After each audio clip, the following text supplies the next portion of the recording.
वाळवा येथील रेकॉर्डवरील गुन्हेगाराच्या खुन्यातील तिघांना ताब्यात घेतले।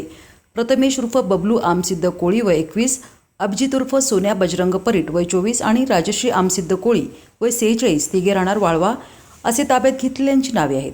या गुन्ह्याची थोडक्यात हकीकत अशी की रविवारी रात्री 1 ते सकाळी 8:30 वाजण्याच्या दरम्यान वाळवा गावी वाळवा ते अहिरवाडी रोडवरील रॉयल हॉटेलजवळ देसाई प्लॉट येथे संशयित राजश्री कोळी यांचे राहते घरी संशयितांनी संगनमत करून मयत संदेश उर्फ साहिल अशोक कदम याला संशयित राजश्री कोळी यांनी दारू पाजून त्याच्या डोक्यात तोंडावर काठीने आणि दगडाने मारून त्याचा निर्घृणपणे खून केला।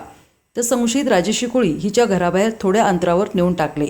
त्याबाबत आष्टा पोलीस ठाणे येथे गुन्हा दाखल करण्यात आला असता आरोपींच्या शोधासाठी स्थानिक गुन्हे अन्वेषण यांनी एक पथक तयार केले।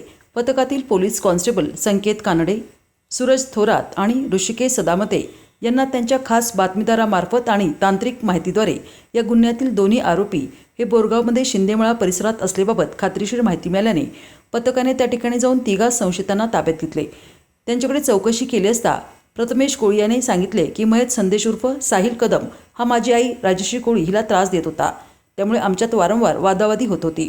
काल मी माझा मित्र अभिजित परीट, आई राजश्री कोळी असे घरी असताना मयत संदेश घरी आला। त्यावेळी आमच्यात पूर्वीच्या कारणावरून भांडणे झाले असता मी मित्र अभिजित परीट आणि आई राजश्री कोळी यांनी मिळून संदेश यास दगड आणि काठीने तोंडावर मारून जखमी करून त्याचा खून केले असल्याची कबुली दिली आहे। या तिघा संशयितांना पुढील तपासकामी आष्टा पोलीस ठाण्याकडे वर्ग करण्यात आले असून पुढील तपास आष्टा पोलीस करीत आहेत।